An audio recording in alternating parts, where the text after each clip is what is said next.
매일 아침 꼭 챙겨야 할 뉴스 딱 3개만 골라서 깊게 들여다봅니다. 뉴스 3개 시간인데요. 오마이뉴스의 곽우신 기자 모셨습니다. 어서 오세요. 네, 안녕하세요. 박지훈 변호사 모셨습니다. 어서 오세요. 안녕하십니까. 네, 김종배의 시선집중 유튜브에서 라이브로 함께 하실 수 있습니다. 유튜브에 들어가서 검색하시면 바로 뜨니까요. 좋아요와 구독 버튼도 눌러주시고 의견도 달아주시고요. MBC 미니로 함께 하실 수도 있습니다. 자, 첫 번째 뉴스 가보죠. 네, 국민의힘이 LH 한국토지주택공사의 부동산 투기와 관련해 국회의원 전수조사에 동참하기로 했습니다. 앞서 전수조사에는 원칙적으로 동의는 한다고 하면서도 민주당 먼저 조사를 받으라는 태도에서 입장이 바뀐 건데요. 민주당이 계속해서 전수조사와 특검을 제안하며 압박하자 자신들의 요구인 국정조사까지 얹어서 되받아친 셈입니다. 주호영 원내대표는 기자회견을 어제 자청을 하고 입장문을 발표하면서 일단 검찰 조사를 시작하되 국회의원 전수조사, 특검 국정조사 세 가지를 모두 하자고 제안했습니다. 국민의힘은 소속 의원 102명 전원의 이 부동산 거래 내역에 대한 정보공개 동의 서명부를 받아 연일 민주당을 비판을 했었는데요. 김태년 민주당 원내대표도 즉각 반응했습니다. 그 역시 예정에 없던 기자간담회를 자청하고 국민의힘이 늦게나마 현명한 결정을 해줘 다행이라고 평가를 했습니다. 그러면서 주호영 원내대표가 우리 당의 특검 제안과 300명 국회의원 전원, 지방자치단체장, 지방의원 등 선출직 공직자와 직계 좀비속을 전수조사하자는 제안을 수용했다라며 이 수용을 역시 주호영 원내대표의 국정조사 제안을 수용하겠다라고 덧붙였습니다. 이 원내 1당과 2당의 합의에 따라 이 국회 차원의 대응이 급물살을 탈 것으로 기대가 되면서도 한편에서는 결국 구체적인 조사 대상, 시기 이런 디테일 등을 두고 정쟁화될 가능성도 제기되고 있습니다. 한편 사활을 걸고 수사에 임하려던 경찰 특수부는 특검에 반발하는 내부 기류가 포착됐다. 이런 보도도 나왔습니다. 그러니까 좀 디테일은 하나도 정해지지가 않은 거잖아요. 아무것도 정해진 게 없지 다 한다는 걸로 돼버렸어요. 그러니까 특검 같은 경우도 LH 특검이냐, 네. 공직자 뭐 부동산 특검이냐 이것도 지금 정해진 게 없는 거고 네. 아무것도 정해진 게 없는 거죠. 특검도 없고 조사 대상자도 지금 뭐 무진장이고 전수조사에다가 국정조사까지 네. 다 한 지금 합의한 그런 상황. 뭐 합의를 했다고 봐야 되겠죠. 이제 큰 틀에서 이제 하겠다 어떤 것까지 하겠다 정도만 이제 나온 거니까요. 실제는 이제 원내대표 단들끼리 모여가지고 협의 과정을 거치게 될 텐데 당장 이 특검법안 3월 회기 중에 통과시킬 수 있겠느냐만 두고도 글쎄요. 약간 언론의 보도상 이 호랑이 등에 올라탄 그 기호지세라는 표현을 하더라고요. 두 쪽 다 내릴 수가 없습니다. 계속 얹고 이런 상황으로 보이거든요. 네. 근데 사실은 그렇게 되면 지금 얘기한 것처럼 얹으면 결국 안 하는만 못하는 그 결과가 됩니다. 다 할 수도 없는 거고요, 사실은. 그러니까 예를 들어서 국정조사 같은 경우 지금 국회법에 따르면 수사가 진행되거나 재판이 진행 중인 사건에 대해서는 못합니다. 국정조사를 예. 못한다고 딱 못 박진 않고 예. 하기가 힘들게 지금 되어 있고 그렇죠. 설령 물론 그 몇 번 전례가 있었던 걸로 제가 기억은 해요. 그럼에도 불구하고 열린 건 맞는데 네. 이제 불려 나온 증인들이 지금 수사 중인 사항이다. 그렇죠. 재판 중인 사항이라 답변할 수 없습니다. 이러면 사실은 제재할 방법이었기 뭐 때문에 강제 그렇죠. 처분권이 없으니까요, 사실 이제 국정조사. 그게 이제 실효성이 있느냐라는 문제도 이제 제기가 됐는데 사실은 이제 지금 여기서 이제 줄기는 국정조사는 아닌 것 같고 네. 특검하고 이제 국회의원 전수조사 아니겠습니까? 근데 특검 같은 경우는 일단 지금 뭔가 이 수사 대상이 어디까지냐가 지금 전혀 특정이 안 된 부분이기 때문에 그렇죠. 특검이라고 보기는 힘든 부분이고 일단 특정이 돼야 특검이 되는 거 그렇죠. 아니겠습니까? 특별 검사잖아요. 법을 새로 하나 만들어야 되는데 네. 사람도 만들어야 되고 어떤 사건에 대해서 할 거고 그 합의를 봐야 되고요. 그 합의에서 법을 만드는 과정이 이게 합의가 되는 상황이에요. 그런데 박영수 특검 우리 다 기억을 할 겁니다. 그것도 상당히 시간이 꽤 걸려요. 특검 만드는 것 자체가. 근데 지금처럼 너무나 좀 구체적이지 않는 상황이라면 특검 법 만드는 데 시간이 많이 걸립니다. 그러니까 몇 달 이제 걸릴 거예요 아마. 보통 지금 한 달에서 한 석 달 정도까지 길게는 시간이 걸릴 것이다라는 정도로 시간이 추정되고 있으니까요. 그럼 그 사이 동안에 수사 공백은 어떻게 하느냐? 그럼 그때까지는 일단 이제 현재 검찰의 협력단하고 수사협력단하고 특수부 연계를 해가지고 수사를 진행을 하되 이 특검을 따로 추진을 하는 식으로 해서 특검이 출범하고 나면 기존에 이제 수사가 되었던 진행 과정을 넘겨받아서 이어받아서 이제 하면 되지 않겠느냐라는 정도로 이제 틀이 나온 건데 글쎄요 이제 사실 특검이 약간 정가의 보도처럼 많이 쓰이는 경우가 있는데 사실 성과를 낸 특검도 분명히 있습니다만 성과를 못 낸 특검도 굉장히 많고 오히려 그냥 특검을 한다는 것 자체가 보여주기식으로 일종의 쇼잉으로 남발된 경우도 있기 때문에 이번 특검이 잘 되기 위해서는 정말로 이 디테일에서 잘 협의가 돼야 될 텐데. 근데 이거는 사실은 지금 디테일 부분 얘기를 했지만 안 할 수는 지금 없는 상황으로 지금 가고 있거든요. 특검 얘기가. 그렇다면 특검 그냥 대개 스케줄상 봤을 때는 한 2달 구성한 2달 그리고 만약에 한 석 달에 뭐 석 달 더 추가한다 그러면 연말 정도 되면 결론이 날 수 있습니다. 아니 다음 내년 초에 대선하고 직결될 수 있는 특검이 될 수가 있을 것 같아요. 근데 그래도 상당히 중요할 것 같습니다. 만약에 근데 한다면. 특검이 그러니까 말 그대로 발본색원을 해낼 수 있다. 뭐 대선에 뭐 가까이 돼서 수사 결과를 내놓든 말든 저는 그건 중요한 문제는 아니라고 보고요. 네. 당연히 캐야 되는 문제라고 저는 생각을 하고.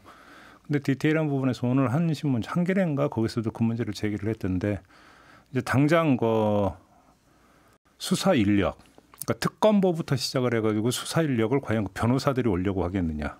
왜 그러냐면 여기에 들어가면 이제 영업을 못하죠. 그렇죠? 네.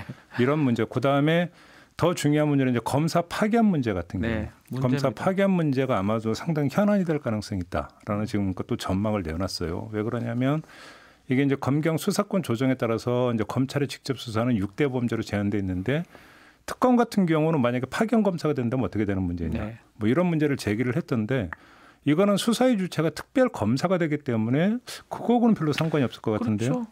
아무튼 그럼에도 불구하고 이제 검찰의 기류상 검사 파견 부분들을 이제 어떻게 처리가 될 것이냐. 그다음에 또 얼마나 그러니까 유능한 검사들을 보낼 것이냐. 또 이런 아주 그러니까 구체적인 실무 진행에 있어서 또 이제 문제가 제기가 되기 때문에 이거는 좀 진행 상황을 봐가면서 아마 끊임없이 아마 좀 논란이 계속될 맞습니다. 그런 성질이 좀 문제가 될 것 같아요. 이 문제는 잠시 후 3부에서 LH 땅 투기 의혹을 최초로 공개한 곳이 이제 참여연대와 민변 아니겠습니까? 네. 참여연대 정책위원을 맡고 있는 김남근 변호사와의 인터뷰가 예정이 되어 있는데 이때 좀 자세히 점검을 해보도록 하겠습니다.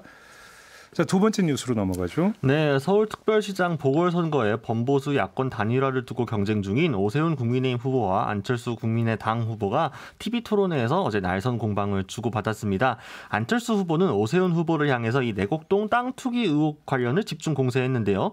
오 후보는 앞서서 그 땅의 존재와 위치도 알지 못했다라고 해명한 바 있지만 2008년 관보는 물론 그보다 앞선 2000년 재산신고 당시에도 해당 땅을 신고했던 것으로 나왔습니다. 오세훈 후보는 토론회에서 주택국장 전결 사항이었기 때문에 자신은 관여한 바도 없고 전혀 몰랐던 건 사실이라면서 만약에 당시 서울시 직원이나 SH 직원 중 단 한 분이라도 양심선언에 나서주면 바로 후보에서 사퇴하겠다라고까지 이야기를 했습니다.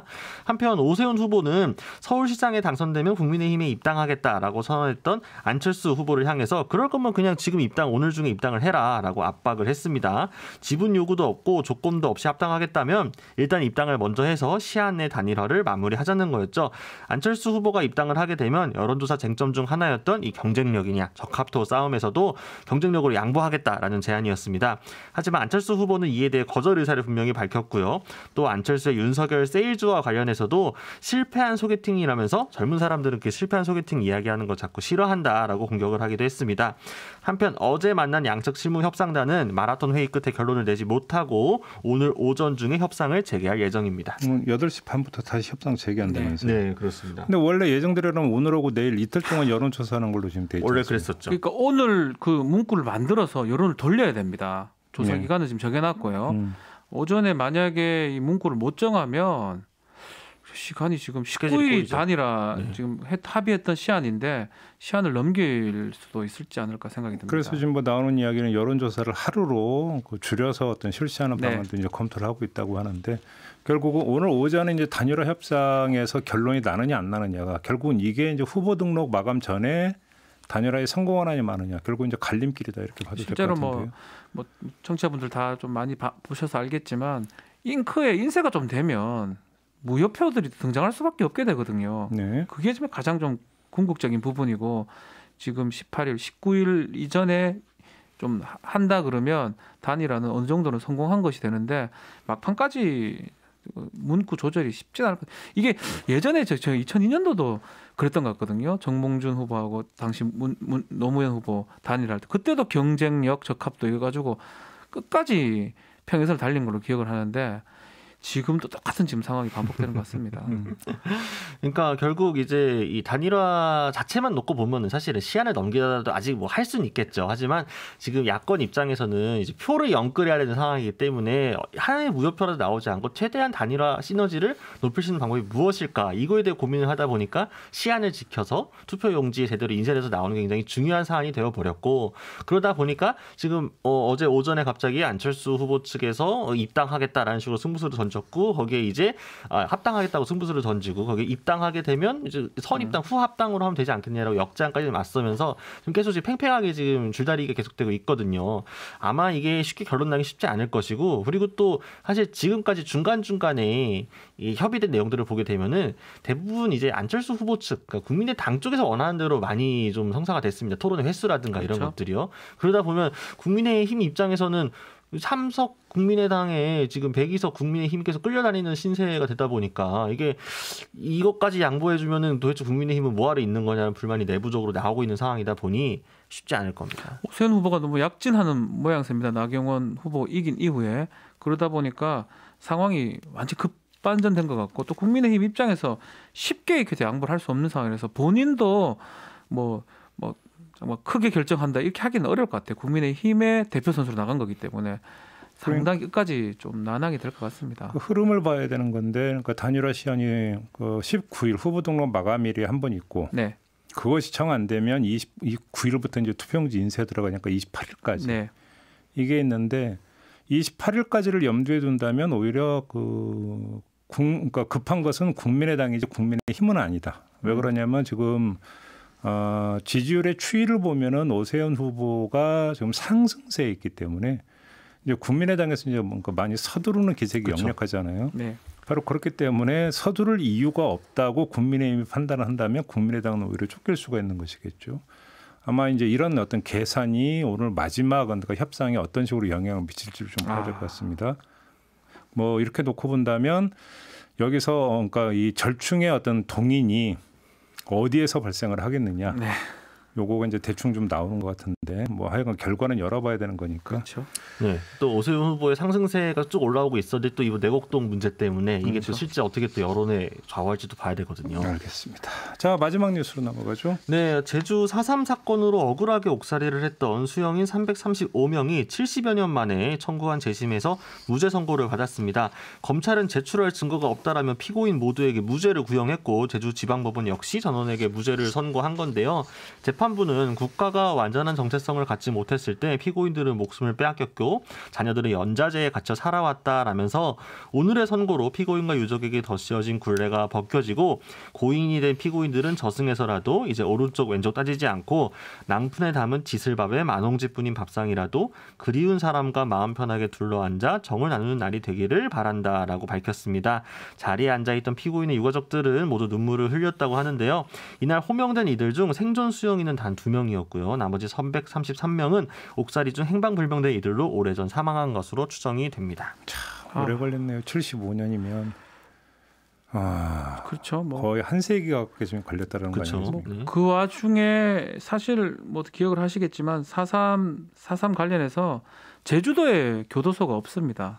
그래서 그 당시에 이제 즉결로 사형 처분 받은 사람도 있고 이 법원 재판을 통해서 국방경기법 내란죄라고 적용이 됐었습니다. 대부분 수용자들은 전국에 다 흩어져 버렸거든요. 그리고 바로 또 한국 전쟁이 발발해서 또 뭐 그거는 뭐 다 얘기하기는 어렵죠. 교도소에서도 안매장되거나 이런 경우도 또 많이 생겼을 겁니다. 그런 걸 생각하면 참 이 재판 같지 않은 재판을 통해서 결국은 사람의 생명을 지금 뺏었던 건데 이제서야 그 재판이 잘못된 재판이다. 증거 없이 한 재판이다라고 국가에서 확인을 해준 거라고 봐야 될 것 같습니다. 그러니까 엄밀하게 얘기를 하면 어제 했었던 재판은 이제 수양인을 네, 대상으로 한 거고 이제 범위를 넓히면 그냥 그 마구잡이로 학살을 당한 사람은 그보다 이제 훨씬 많은 더 거죠. 네, 그렇죠. 2,000명이 넘다고 하는데 지금 300 수용했던 아니, 335명입니다. 그거는 이제 뭐 어찌 이제 공식 기록에서만 나오는 거 몇만 네. 뭐 이런 이야기가 지금 나오고 그러니까 나왔던 그렇죠. 부분이기 네. 때문에 그래서 아마 이 4.3 특별법도 이 부분 지금 통과됐었거든요. 그러니까 어제 이제 국회의 의결이 있었죠. 네. 이제 그 4.3 특별법에 따라서 이제 한편으로는 진상 규명, 또 한편으로는 이제 그 보상. 배보상 네. 이것이 이제 그 작업에 들어가게 되는 건데 이거는 시일이 얼마가 거치더라도 반드시 좀 해야 되는 그런 그렇죠. 문제 아니겠습니까? 특히나 어떤 그 대한민국 사회에서 지금 보면 지금 우리가 4.3이라고 부르는데 성격 규정도 못 하고 있어요. 그쵸. 엄밀하게 예. 얘기를 하면 국가 차원에서 그러면 자, 이 4.3 사건의 성격이 뭐냐? 그래서 5.18 광주 민주화 운동이라고 되어 있지만 4.3 같은 경우는 그런 성격 규정조차 지금 못 하고 있는 게 아직까지는, 우리나라의 네. 현실이거든요. 맞습니다. 예. 이게 이제 진상 규명이 이루어져서 4.3 뒤에 사실은 성격을 규정하는 단어가 붙어야 되는 거 아니겠습니까? 네. 그렇죠. 지금 뭐 그러니까 공식적으로 용어가 통일되어 있는 것도 아니고 그냥 4.3 사건, 4.3 사태 뭐 여러 아직 말들이 표현하고 붙어 있잖아요. 네. 그리고 뭐 5.18 같은 경우에는 민주화 운동이라고 국가에서 공인을 했음에도 불구하고 계속해서 역사적으로 이제 이념적인 이제 편향성에 시달리면서 시비에 시달리면서 뭐 음모론이 겹쳐졌는데 4.3 같은 경우에도 사실은 이제 과거 정부들을 되돌아봤을 때 그리고 일부 이제 극우 세력들은 이것도 역시나 당시 소위 말한 좌파의 뭐 폭동과 선동에 의해서 발생된 뭐 그런 사건으로 굉장히 축소하거나 폄하하려는 게 굉장히 많았거든요.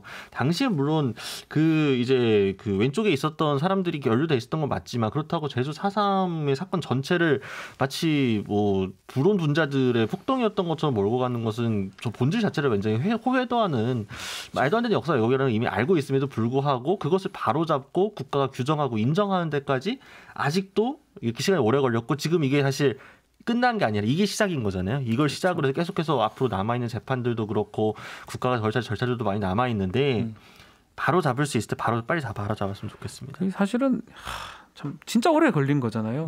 사실 그 재판이 이제 내란죄나 군사법원에서 했던 당시 군법 회의인데 증거 없이 사실 했던 거거든요.